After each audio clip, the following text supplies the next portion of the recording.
Question है सर्वाधिक महत्वपूर्ण पुरातात्विक स्रोत है, यानी कि सर्वाधिक महत्वपूर्ण पुरातात्विक जो स्रोत है, ठीक है, वह इनमें से कौन है। ऑप्शन आपके सामने है, जिनको पता है कमेंट करते जाना। काफी इंपॉर्टेंट क्वेश्चन है। स्मारक, मिट्टी के बर्तन, सिक्के या फिर अभिलेख। तो देखो यहाँ पे इसका right answer option number D हो जाएगा, अभिलेख। ठीक है, सर्वाधिक महत्वपूर्ण पुरातात्विक को जानने का जो स्रोत है वो है अभिलेख। ठीक है, तो ऑप्शन नंबर डी के साथ जाना है। नेक्स्ट है भारतीय इतिहास के विषय में जानने के अनेक स्रोत हैं, इनमें से सर्वाधिक महत्वपूर्ण कौन है। यानी कि भारतीय इतिहास के जानने का जो अनेक स्रोत है, ठीक है, इनमें से सबसे ज्यादा इम्पोर्टेंट कौन सा है ये पूछा जा रहा है। ठीक है, तो जिनको भी पता है आप लोग कमेंट करते जाना। तो ये है पुरातात्विक। ठीक है, ऑप्शन नंबर बी हो जाएगा, पुरातात्विक स्रोत। ये सबसे इम्पोर्टेंट है भारतीय इतिहास को जानने का। अगला है कौन सा महाकाव्य है। ठीक है, यानी कि इनमें से कौन सा महाकाव्य है ये पूछा जा रहा है। ठीक है, ऑप्शन है भागवत पुराण, दिव्यावस्तान, ऋग्वेद या रामायण। तो जिनको पता है आप लोग कमेंट करते जाना।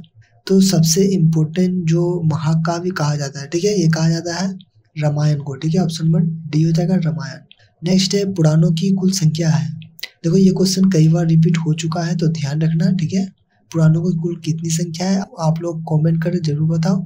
10, 4, 18 या फिर 20। तो पुराणों की कुल संख्या 18 है। ठीक है, ये कई बार एग्जाम में पूछा जा चुका है, तो ध्यान रखना। नेक्स्ट है हड़प्पा सभ्यता का पता किसने लगाया। जिनको पता है फटाफट कमेंट करते जाना, काफी इंपॉर्टेंट है।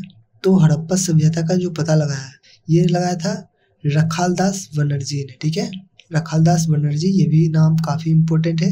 ये भी क्वेश्चन 2 से 3 साल में पूछा जाता है। ठीक है, तो इसे भी नोट कर लेना। नेक्स्ट है पीटकों की कुल संख्या है, यानी कि पीटक की जो संख्या है वह कितनी है। ठीक है, तो त्रिपीटक कहा जाता है, तो 3 हो जाएगा। ठीक है, ऑप्शन नंबर सी के साथ जाना है, त्रिपीटक। ऑप्शन नंबर सी हो जाएगा 3। अगला है मुर्दों का टीला शब्द का अर्थ है, यानी कि मुर्दों का टीला जो कहा जाता है, ठीक है, इसका अर्थ क्या होता है। लोथल, हड़प्पा, मोहनजोदड़ो या फिर कालीबंगा। जिनको पता है फटाफट कमेंट करते जाओ। ठीक है, अपना ऑप्शन लगाते जाओ। तो देखो मुर्दों का जो टीला कहा जाता है ये कहा जाता है मोहनजोदड़ो का। ठीक है, ऑप्शन नंबर बी हो जाएगा, मोहनजोदड़ो को मुर्दों का टीला कहा जाता है। नेक्स्ट है मोहनजोदड़ो का पता किसने लगाया। ठीक है, यानी कि मोहनजोदड़ो का जो पता लगा, ठीक है, ये किसने लगाया था। तो ये लगाया था राय बहादुर साहनी ने। ठीक है, राय बहादुर साहनी ने इसका पता लगाया था, इसका मोहनजोदड़ो का। ध्यान रखना, ये भी क्वेश्चन एग्जाम में पूछा जाता है। हड़प्पा सभ्यता का पता रखालदास बनर्जी ने लगाया था और मोहनजोदड़ो का राय बहादुर साहनी। ठीक है, ध्यान रखना। नेक्स्ट है प्राचीन वेद का नाम है, यानी कि प्राचीन वेद का नाम क्या है। ठीक है, ऑप्शन आपके सामने है। ठीक है, आप लोग भी अपना ऑप्शन लगाते जाओ।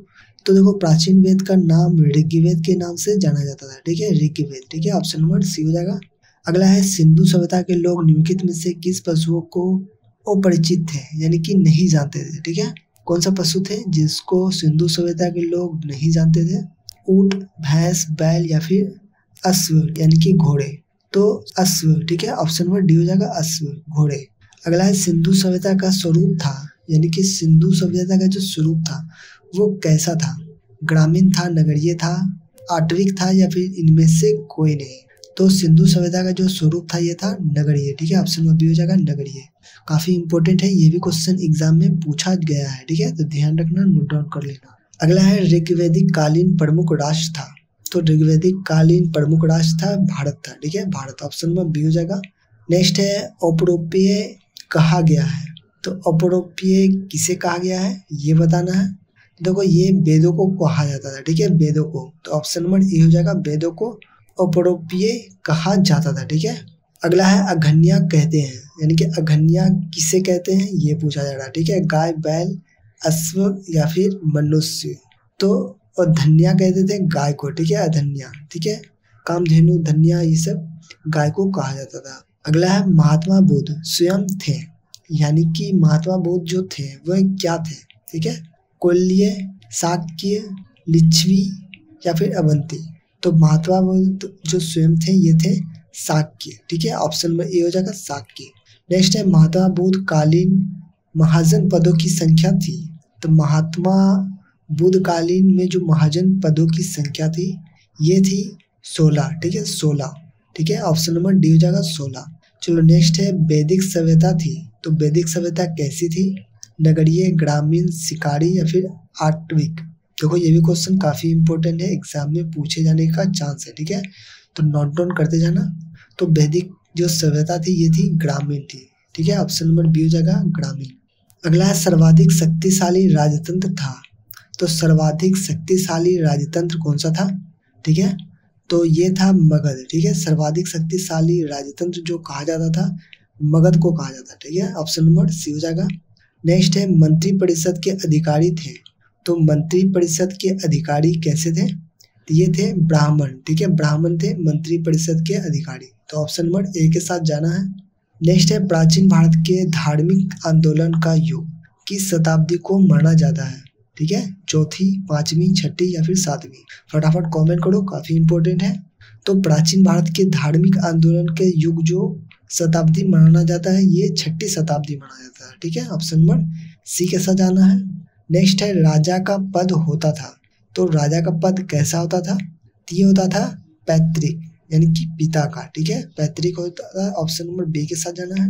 नेक्स्ट है छठी शताब्दी ईसा पूर्व में भारत के अतिरिक्त अन्य देश में भी क्रांति हुई थी, कौन कौन से देश में क्रांति हुई थी ये बताना है, ठीक है, तो ऑप्शन है ईरान, यूनान, चीन और लंका यानी कि श्रीलंका।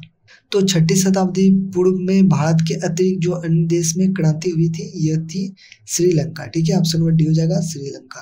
देखो ये भी क्वेश्चन एग्जाम में पूछा जाने का चांस काफी है, तो इसे नोट डाउन कर लेना, ठीक है। चलो नेक्स्ट देख लेते हैं। नेक्स्ट है बौद्ध धर्म था, यानी कि बौद्ध धर्म कैसा था? हिंदू धर्म की एक शाखा, जैन धर्म की एक शाखा, नवनवीन धर्म या फिर पुरातन धर्म का संशोधन रूप? तो ये कैसा धर्म था आप लोग कमेंट कर जरूर बताओ, ठीक है।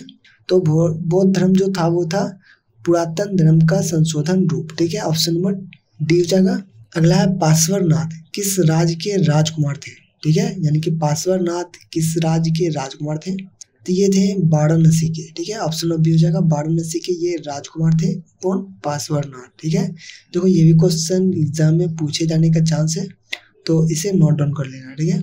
चलो नेक्स्ट है छठी शताब्दी ईसा पूर्व यूनान क्रांति के नेता थे, यानी कि छठी शताब्दी ईसा पूर्व जो यूनान में क्रांति हुई थी, ठीक है, तो उसके नेता कौन थे? ये थे हीरोक्लिटस, ठीक है, हीरोक्लिटस, ऑप्शन नंबर सी हो जाएगा। अगला है तथागत कहा जाता है, यानी कि तथागत किसे कहा जाता है? तो तथागत महात्मा बुद्ध को कहा जाता है, ठीक है, ऑप्शन नंबर ए के साथ जाना है। नेक्स्ट है महात्मा बुद्ध की मृत्यु हुई थी, तो महात्मा बुद्ध की मृत्यु कहाँ हुई थी? ये हुई थी कुशीनगर में, ठीक है, कुशीनगर, ऑप्शन नंबर डी हो जाएगा। अगला है बोधिसत्वों का धर्म कहते हैं, तो बोधिसत्वों का धर्म कहते हैं हीनयान, महायान, जैन धर्म या फिर अद्वैतवाद, ठीक है, ऑप्शन आपके सामने है, काफी इंपॉर्टेंट क्वेश्चन है, एग्जाम में पूछे जाने का चांस है, तो इसे भी नोट डाउन करते जाना, ठीक है। वीडियो अच्छा लगा तो वीडियो को भी लाइक कर देना। तो बोधिसत्व धर्म कहते हैं महायान को, ठीक है, महायान, ऑप्शन नंबर बी हो जाएगा।